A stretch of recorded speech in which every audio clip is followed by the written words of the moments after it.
Hello जी, अस्सलाम वालेकुम। आप देख रहे हैं टेलिस्मैन कनेक्ट्स, मेरा यूट्यूब चैनल। इनफैक्ट आपका अपना यूट्यूब चैनल, जहां पे हम history, geography, Pakistan studies 2059/1 and /2 दोनों की तैयारी करते आए हैं पिछले 3 से 4 साल में। अच्छा जी, अभी हो रहे वाले हैं हमारे पेपर्स, और पेपर्स की टेंशन है बच्चों को, और बच्चे कह रहे हैं कि सर हम कैसे कवर अप करें, इतना सारा कोर्स कैसे कवर अप किया जाए। तो हम यहाँ पर आपको एक टिप और ट्रिक देने के लिए आए हैं दोबारा, और आपके सामने लेकर आ रहे हैं 14 मार्क्स। 14 मार्क्स का सवाल इसलिए कि अगर आपने 14 मार्क्स के सवाल की तैयारी कर ली तो ओवरऑल आपका 7 मार्क्स भी खुद ही खुद निमट जाएगा, और 4 मार्क्स भी ऑटोमेटिकली डन एंड डस्टेड हो जाएगा। बिकॉज 14 मार्क्स में सबसे ज्यादा इंफॉर्मेशन चाहिए होती है, describe, explain, impact and outcome के साथ। उसमें कंटेंट ज्यादा होता है, 7 मार्क्स में आपको थोड़ा कम, और 4 में तो बिल्कुल ही कम देना होता है। इसकी एक्सप्लेनेशन दिए बगैर के किसमें क्या होता है, जल्दी से चलते हैं अपने सेक्शन 1 के एक 14 मार्क क्वेश्चन पे। मेरे साथ मेरी एक स्टूडेंट मौजूद हैं, अजीशा, और वो हमारे साथ हमें इस सेशन में सपोर्ट करेंगी, मदद करेंगी, और आपको समझाएंगी कि कौन सा सवाल किस तरह आंसर होता है। तो बिस्मिल्लाह करते हैं। हमारे पास सबसे मशहूर जमाना सवाल है, to what extent were the military factors the main cause of the war of independence in 1857, explain your answer. ये 14 मार्क का सवाल हमने यहाँ पर कुछ हिस्से तरतीब करके दे दिए हैं, लेवल 3, लेवल 4 एंड लेवल 5। मुझे शायद ये बताने की जरूरत बिल्कुल नहीं है कि ये क्या होते हैं, लेकिन अगर आप चाहेंगे तो मैं आखिर में अजीशा की एक्सप्लेनेशन के बाद जरूर बता दूंगा। अजीशा मेरा बेटा, kindly explain this question and answer to the rest of the people watching this YouTube channel at the moment. जी Ajisha, over to you. Okay, sir. To what extent were military factors the main cause of the War of Independence in 1857? Explain your answer. One of the main reasons for the War of Independence was the Greece cartages, in which the British issued cartages with greased with cow and pig fat, which deeply offended the Hindu and Muslim soldiers due to their religious beliefs. And in this, Mangal Pandey, an Indian sepoy, played a huge role, and that also led to the Indian Rebellion of 1857. Another reason was banning of sati and parda and the Christian missionaries. These were all banned by the British. Another reason was the replacement of Persian to English as national language, which offended the Indians. Another political reason was the mistreatment of Mughals and the doctrine of lapse. Okay जी, thank you Ajisha. ये जो बातें आपने अभी बताई, इसके अलावा भी बहुत सारी बातें हैं जो आप नोट डाउन कर सकते हैं। Now what I am telling you over here, कि जो मिलिट्री फैक्टर है वो एग्जामिनर स्पेसिफाइड कंटेंट है। You need to answer that one first. And हमने यहाँ देखा कि जो मिलिट्री फैक्टर है उसको हमने सबसे पहले बताया, grease cartridge, Mangal Pandey and the cow pig fat वगैरह। अब इसको हम नाम दे रहे हैं लेवल 3। लेवल 3 क्यों दे रहे हैं? क्योंकि एग्जामिनर के हवाले से जो तुम्हें नंबर्स मिलेंगे वो लेवल 3 ही एक नंबर है जिसमें तुम्हें मैक्सिमम नंबर लेने हैं। लेवल 3 का मतलब है कि तुम करोगे क्या, तुम एक फैक्टर को डिस्क्राइब करोगे मेरा बेटा, ठीक है। तुम डिस्क्राइब करोगे कि ये मिलिट्री फैक्टर था जो कि ग्रीस कार्ट्रिज था, तुमने सिर्फ डिस्क्राइब किया। Then you would be explaining के ग्रीस कार्ट्रिजेस क्या था। Then you will be saying about the impact, कि इससे क्या हुआ, जो कि अभी अजीशा ने बताया कि रिलीजियस बिलीफ को हिट किया इस ग्रीस कार्ट्रिजेस ने, ठीक है। एंड देन तुम उसका आउटकम बताओगे। As a result the war of independence started due to the rebellion on the religious belief, ठीक है। यहां पर आपका एक फैक्टर पूरा हो जाएगा। डिस्क्राइब, एक्सप्लेन, इम्पैक्ट, ये वो इंग्रेडिएंट्स हैं जिसके थ्रू तुम एक अच्छा पैराग्राफिक एक्सप्लेनेशन बना सकते हो। तुम्हें आसान जबान में समझाने के लिए कि तुम्हें 4 पैराग्राफ्स चाहिए हैं सवाल का जवाब देने के लिए। पहला पैराग्राफ वो होना चाहिए है जो तुमसे पूछा गया है, ठीक है। उसके बाद 3 बातें वो बताओ जो उसके अलावा हैं, इसलिए उनको लेवल 4 कहेंगे। That would be the other factors, right. And those other factors were the religious belief, banning of sati, purdah. Christian missionaries को आप चाहें तो साथ लिख लें, चाहें तो अलग बना के लिख लें, इट्स अप टू यू, आप एजुकेशन के हिसाब से भी उसको लिख सकते हैं। देन सोशल में आपने लिखा कि replacement of Persian language to the English as a national language, Persian को रिप्लेस कर दिया था और इंग्लिश लैंग्वेज ले आए थे, इससे बुरा लग रहा था और ये गुस्सा गम बढ़ता जा रहा था। अब आपने जब ये आउटकम आप देते हैं किसी भी सवाल के अंदर, जैसे describe, explain, impact and outcome, ये आउटकम हर लाइन के पैराग्राफ के एंड में होना चाहिए और वो यहीं से आ जाएगा। हर सवाल के जवाब के पैराग्राफ का आखिरी हिस्सा आउटकम होगा, जिसको तुम लिखोगे हेंस दिस हैपेंड। वो जो लाइन अभी अंडरलाइन की हुई है, जैसे कि सवाल में से दिया हुआ होता है, वही लाइन पैराग्राफ के आखिर में आ जाएगी। ये एक कंप्लीट डिस्क्रिप्शन होगी अच्छी लेवल 3 की, इसको मिस मत करना। इसको तुम लिखते हो as a result, hence, therefore, this happened, ठीक है। अब तुम आ जाओ लेवल 5 पे। अच्छा, ये स्ट्रैटेजी जो है ये सिर्फ एक तरह की स्ट्रैटेजी है, लेवल 3 और 3 लेवल 4 की। जैसा कि तुम यहां पर देख रहे हो कि एक लेवल 3 है और 3 लेवल 4 हैं, ठीक है। इसके भी हो जाएंगे टोटल 12 मार्क्स। पहला वाला 7 मार्क्स, ठीक है, लेवल 3। और ये वाला जो लेवल 4 के 3 हैं, इसमें पहला होगा 3 मार्क, दूसरा होगा 1 मार्क और तीसरा होगा 1 मार्क। तो ये टोटल कितने हुए? 7, 3, 10, 1, 1, 12। 2 नंबर तुम्हारे कंक्लूजन, एनालिसिस, ओपिनियन उसके हैं, ठीक है। मैं तुम्हें यहां 12 तक का अभी बता रहा हूं। इसी का एक दूसरा तरीका है। फॉर एग्जाम्पल 2 और 2, तो 7 और अगला जो लिखोगे, जैसे कि ग्रीस कार्ट्रिजेस के बारे में तुमने लिखा, तो तुम लिखोगे ग्रीस कार्ट्रिज का जब पूरा लिख दोगे तो 7 नंबर उसके। और तुमने कहा जी वो अफगानिस्तान भी भेजना चाहते थे फौज को, तो मिलिट्री का एक रीजन और भी था, और वो अफगानिस्तान नहीं जाना चाहते थे क्योंकि मुसलमान अपने मुसलमान भाइयों से नहीं लड़ना चाहते थे, और जो हिंदूज थे वो अपनी धरती माँ नहीं छोड़ना चाहते थे, जैसे कि मदरलैंड लिखा हुआ है आपकी बुक में। तो ये दूसरा फैक्टर हो गया मिलिट्री का। तो मिलिट्री का भी रीजन एक और आ गया, तो तुम्हारा एक और बन गया। तो तुमने 2 दे दिए लेवल 3 पे, तो अब तुम्हारा 2 लेवल 3 हो गया। तो लेवल 3 में तुम्हें कितने मिले? 7 और एक अगला 8। इसी तरह तुमने बाकी 2 जो थे, जो तुमने रिलीजियस और सोशल था, उसमें से एक एक लिख लिया। तो यहाँ तुम्हारे अगले वाले को जो अदर साइड है उसका हमेशा 3 नंबर होगा और फिर उसके बाद वाले का 1 नंबर होगा। ये याद रखना कि पहला वाला जो जिस साइड की स्टोरी तुम सुना रहे हो वो 7, और जो अदर साइड होगी वो हमेशा 3। तो पहला पहला दोनों साइड का 7 और 3 ही होगा। अब तुम किसी भी साइड पे एक या दूसरा लिख लो तो एक एक नंबर ही होगा। तो ये फिर 12 हो गए। इसी तरह चलो एक और तरीका बता देता हूं। ये टोटल 4 फैक्टर्स के 3 ही रेशो बन सकते हैं, 1, 3 बन सकता है, 2, 2 बन सकता है, या 3, 1 लिख सकता है। अब यहाँ पे मैंने 3, 1 लिखा। 3, 1 का मतलब कि मिलिट्री का कोई और रीजन, तो मिलिट्री का एक और रीजन ले लो भाई। पहला तो तुम्हें पता है, दूसरा भी तुम्हें पता है, तीसरा एक और ले लो।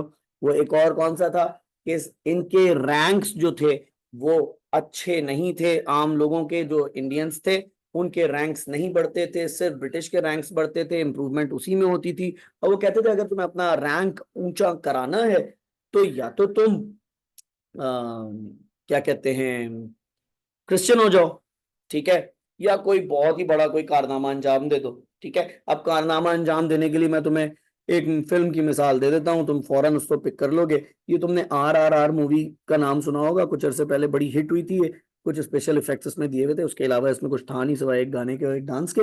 लेकिन उसमें एक चीज जरूर थी, क्योंकि शुरू में फिल्म में दिखाया था 1857 से पहले का टाइम, और वो किसी पुलिस वाले को दिखाया है कि वो किसी ऐसे बंदे को पकड़ना चाहता है जिसको जिसने ब्रिटिश को बहुत तंग किया हुआ, तो वो उसको पकड़ के अपनी प्रमोशन करना चाहता है।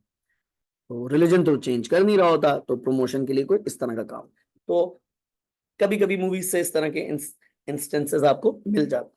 तो यहाँ पर तीन बातें आपको मिलिट्री की मिल गई, ठीक है, रैंक्स वाली, अफगानिस्तान वाली और ग्रीस कार्टेज वाली। तो यहाँ तुम्हें टोटल कितने मिल जाएंगे, 7 और एक 9 नंबर, ठीक है। ये 9 नंबर जो हैं तुम्हें मैक्सिमम लेवल 3 में 9 ही मिलेंगे। अगर तुम मिलिट्री का कोई चौथा पॉइंट है भी और तुम वो लिख भी दो तो तुम्हें उसका मार्क नहीं मिलेगा। क्लियर है?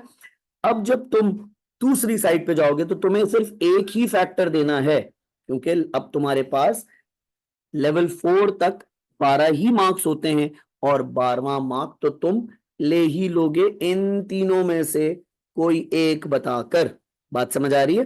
तो तुमने बता दिया पॉलिटिकल में डॉक्ट्राइन ऑफ लैप्स वगैरह, अगर तुम ये बता दोगे तो तुम्हारे लिए आसानी हो जाएगी और फिर से 12 मार्क्स हो जाएंगे। अजीशा ठीक है, यहां तक ओके है? क्या हम L5 की बात कर लें? Yes, sir. अच्छा जी, अब L5 करने के दो तरीके हैं। L5 के मिलेंगे 2 नंबर, और ये 2 नंबर लेना जरा सा क्रिटिकल और हाई लेवल टास्क है। और ये 2 नंबर लेने का तरीका मैं आपको बता देता हूं। 2 नहीं तो 1 नंबर तो आप आसानी से ले ही लेंगे। देखिए, आप अपना 1 पॉइंट बचा के रखें, आप अपना 1 पॉइंट बचा के रखें, जिसको आप रीइंस्टेट कर सकें अपने पहले वाले या किसी और फैक्टर के साथ। फर्स्ट करें मिलिट्री फैक्टर्स में से हमने जिस तरह अभी सवाल का जवाब दिया हुआ है लेवल 3 लेवल 4 करके, मैंने अफगानिस्तान वाला या हाई रैंक वाला मामला रोक के रख लिया, और वो मैंने ग्रीस कार्ट्रिज ही को मैंने कहा in my opinion grease cartridges वो the main reason, because high ranks were often awarded to the British officers and the Indians were on the low ranks. This gave them the idea that they would not be moving to the ranks, so it gave a hatred in their minds. So when the Greece cartridges came, they became violent due to their religious belief. किसी और point को add on कर दो उस factor के साथ जो पहले लिखा हुआ था। दिस इज वन वे, ठीक है अजीशा, एक हो गया। दूसरा तरीका एक और है कि तुम इस ग्रीस कार्ट्रिज या बैनिंग ऑफ सती या रिप्लेसमेंट ऑफ किसी भी पॉइंट को अगर नीचे रीइंस्टेट कर रहे हो तो उसको फ्यूचर से कनेक्ट कर दो। फॉर एग्जाम्पल, मिलिट्री वाले रीजन में ग्रीस कार्ट्रिज की बात दी है, तो तुम ग्रीस कार्ट्रिज के हवाले से कह सकते हो इवेंचुअली क्या हुआ था। In my opinion grease cartridge issue was the main reason because it gave the Muslims and the Hindus idea of being united for once. For the first time, they were united on the religious grounds. They both were on the same side, and this was the beginning of the end of the British Empire in the subcontinent. As in the future, the Muslims and the Hindus started a political campaign from the Lucknow Pact till the independence. I hope आपको ये futuristic opinion समझ आया होगा कि ये पहली बार हुआ था कि रिलीजियस ग्राउंड्स पे दोनों हिंदू और मुस्लिम एक साथ खड़े हुए थे कि हमारे रिलीजियस बिलीफ को हिट किया आपने, वरना आपस में दोनों एक दूसरे से ही लड़ते रहते थे और ब्रिटिश या ईस्ट इंडिया कंपनी एंजॉय करती थी। सो दिस इज हाउ आपको फ्यूचर से कनेक्ट करना होगा, और लखनऊ पैक्ट की मिसाल इसलिए दी क्योंकि दोनों पहली बार एक साथ मिल गए थे। आई होप कि आपको ये बात समझ आई होगी। इसी तरह हमने बहुत सारे सवाल अपने साथ किए हैं। मैं आपको 1 से 2 सवालों की तरफ और लेकर जाता हूं, और मैं क्या सिर्फ अजीशा ही आपको गाइड करेंगी। ओवर टू यू अजीशा, हम 2 सवाल और देखते हैं और ये सेक्शन 1 आप इसी तरह क्लोज डाउन कर सकते हैं जस्ट इन फ्यू मिनट्स। ये एक टेक्निक है जो मैं आपको दे रहा हूं, इससे आपको रिव्यू करने में अपनी सारी पढ़ाई जो आप कर चुके हैं इतने दिनों से, जो कि डेफिनेटली अच्छी होगी, उसमें बहुत फायदा मिलेगा। अजीशा, अगले 2 सवाल आप देखें और गाइड करें। ये सवाल बहुत ट्रिकी और मुझे बहुत पसंद है, और बच्चे अक्सर इस सवाल से जरा सा कतराते हैं, चॉइस पे छोड़ देते हैं। जी अजीशा, जल्दी से शुरू हो जाए। To what extent were the outcomes of the War of Independence beneficial for India? Explain your answer. First of all, the grease cartridges were called off, and the Hindu and Muslim soldiers did not have any religious problems now. Second of all, the doctrine of lapse were ended, and there were no more doctrine of lapse. The EIC was also abolished, and one reason that was not beneficial for India was that the Muslims were blamed for the war and they were treated harshly afterwards, the War of Independence. Wonderful. अच्छा जी, अब यहाँ देखें, अजीशा ने हमें बताई जो चीजें, उसमें हमारे पास यहाँ पर लेवल 3 के अंदर जो चीजें हम यहाँ कर रहे हैं, आप देखें जो यहाँ चीजें मैंने लिखी हैं वो उस पर अप्लाई नहीं हुई। ये भी लेवल 3 है, ये भी लेवल 3 है, और ये भी लेवल 3 है। क्यों? क्योंकि ये तीनों चीजें कहाँ जा रही हैं? ये तीनों चीजें बेनिफिशियल पे जा रही हैं, ठीक है ना? ये तीनों चीजें बेनिफिट्स पे जा रही हैं, तो इसका मतलब इस वाले के मिलेंगे 7, इसका मिलेगा 1 और इसका मिलेगा 1। अब ये नहीं कि सिर्फ ये लिख कर आ जाओ एक एक लाइन और मिल जाएगा, इसकी पूरी proper description, describe, explain, impact and outcome. बात समझ आ गई?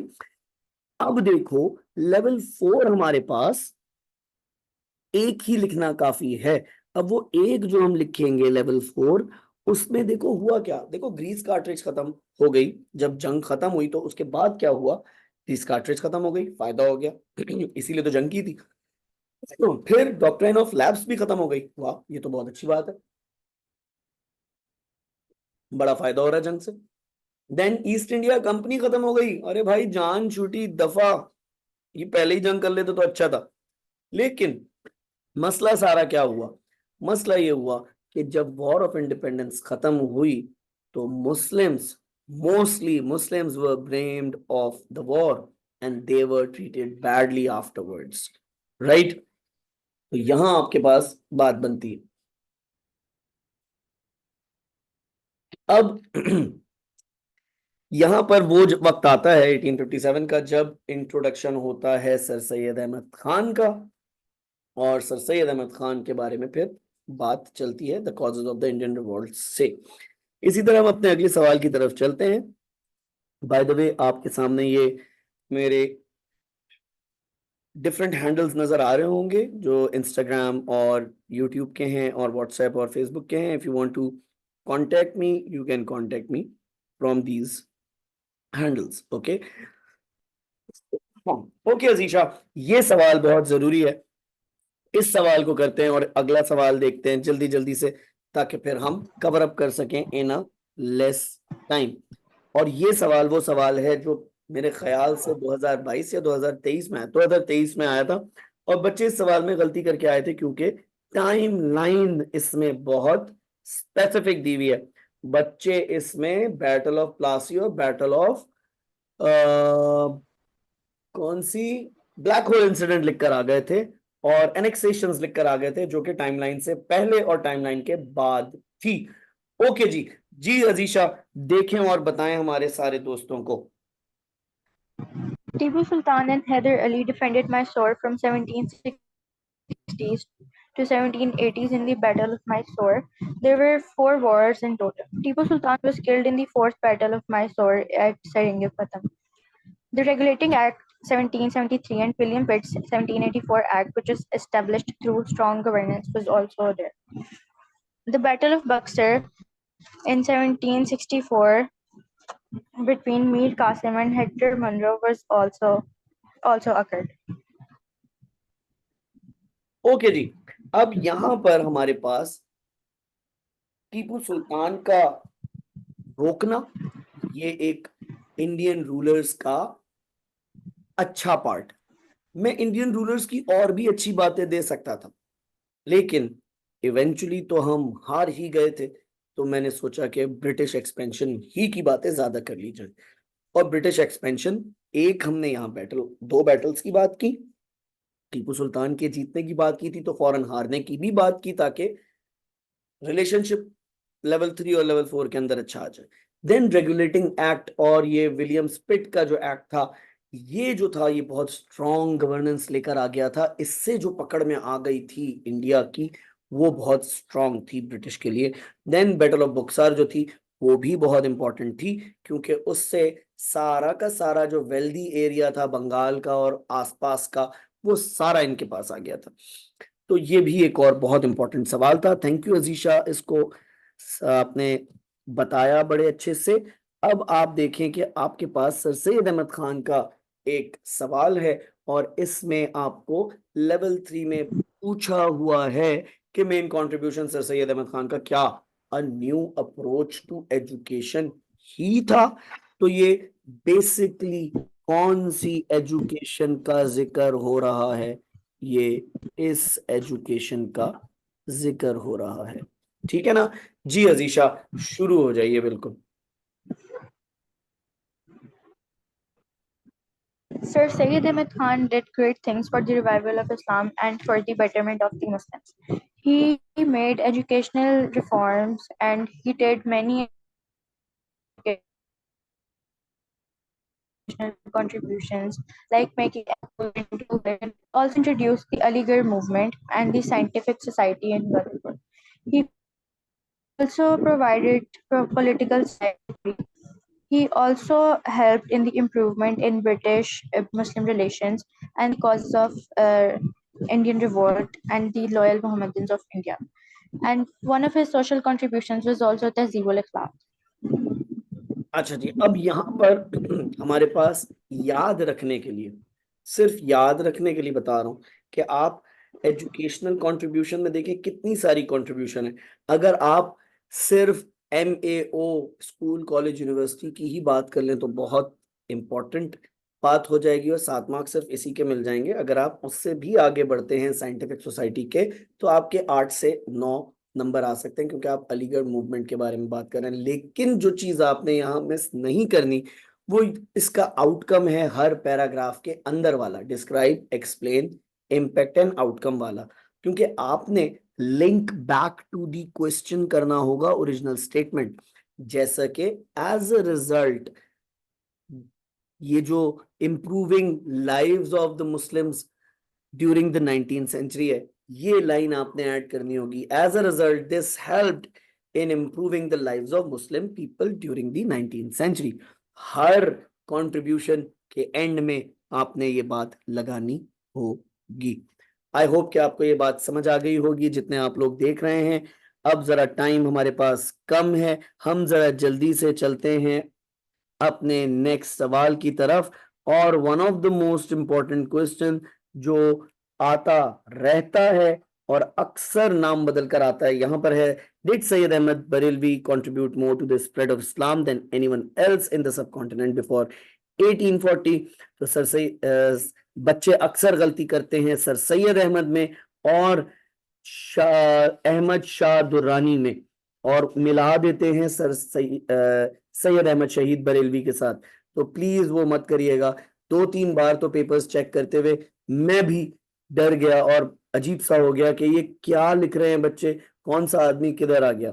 सैयद अहमद शहीद बरेलवी अलग हैं, ये एक रिफॉर्मर हैं, और सर सैयद अहमद खान अलग हैं, और वो जो अहमद शाह दुर्रानी हैं वो अलग हैं, या अहमद शाह अब्दाली, जो भी आप कहना चाहें। ठीक है जी। अच्छा जी, यहां पर जिहाद मूवमेंट की इन्होंने, और किसके अगेंस्ट की? रंजीत सिंह के अगेंस्ट। बैटल ऑफ उकाड़ा जीत गए, बैटल ऑफ बालाकोट हार गए, उसी में शहीद हो गए। इसकी प्रॉपर एक्सप्लेनेशन चाहिए होगी। यही स्प्रेड ऑफ इस्लाम का एक बड़ा कंट्रीब्यूशन था इनका, ठीक है। फिर शाह वलीउल्लाह साहब हैं, ये अकेले नहीं थे, ये साहब सैयद अहमद शहीद बरेलवी अकेले नहीं थे, ये हमने बताया। और हमने कहा शाह वलीउल्लाह साहब भी थे, और उनकी बड़ी अचीवमेंट, उनकी कंट्रीब्यूशन, उनकी सक्सेस ये थी कि उन्होंने ट्रांसलेट किया कुरान पर्शियन लैंग्वेज में, जो कि उस वक्त की जानी पहचानी लैंग्वेज थी। उसमें उन्होंने किया क्योंकि लोग दीन से दूर थे, इसलिए ये कंट्रीब्यूशन बहुत इंपॉर्टेंट थी, इसकी वजह से लोग करीब आए। इसी तरह शाह वलीउल्लाह ने 51 बुक्स लिखी, नाम आपके सामने हैं, इज़्ज़तुल अख्वा और हुज्जतुल बालिगा। इसने गैप ब्रिज किया between the two famous Muslim communities. Then Haji Shariatullah ने फराइजी मूवमेंट चलाई अगेंस्ट हिंदू लैंडलॉर्ड्स, जिनको जमींदार भी कहते हैं, and the British at that time. यहां पर हम कंक्लूड हमेशा इसी तरह कर सकते हैं कि शाह वलीउल्लाह की चीजें ज्यादा हैं, तो आप शाह वलीउल्लाह के बारे में ही कंक्लूड कर दें तो आपके लिए बहुत अच्छा होगा। और शाह वलीउल्लाह की एक बड़ी अचीवमेंट ये कि उन्होंने लेटर लिखकर किसको बुलाया था? अहमद शाह दुर्रानी या अहमद शाह अब्दाली, जो भी आप नाम कोट करना चाहें। और उसने मराठास को डिफीट किया था, जिनको मुगल एम्पायर डिफीट नहीं कर पा रहा था 25 साल तक। ओके जी, ये था हमारा सेक्शन 1 का ओवरऑल रिव्यू। आई होप कि आपको समझ आया होगा और अच्छा लगा होगा, और आपको टिप्स एंड ट्रिक्स का भी पता चला होगा लेवल मार्किंग में भी। दूसरी चीज ये कि इसी तरह आप अपना सेक्शन 2 भी कर सकते हैं, सेक्शन 3 भी कर सकते हैं। आप कांटेक्ट कर सकते हैं मुझे मेरे दिए हुए नंबरों पर। यहाँ पर ये नंबर्स और ये इंस्टा हैंडल और डिफरेंट अकाउंट्स आपके सामने हैं। फीडबैक के लिए आप मुझसे रब्ता कर सकते हैं। Thank you for watching. Thank you Ajisha. इंशाल्लाह नेक्स्ट टाइम दोबारा हाजिर होंगे किसी नई चीज के साथ। अल्लाह हाफिज, take care, good bye. Hello.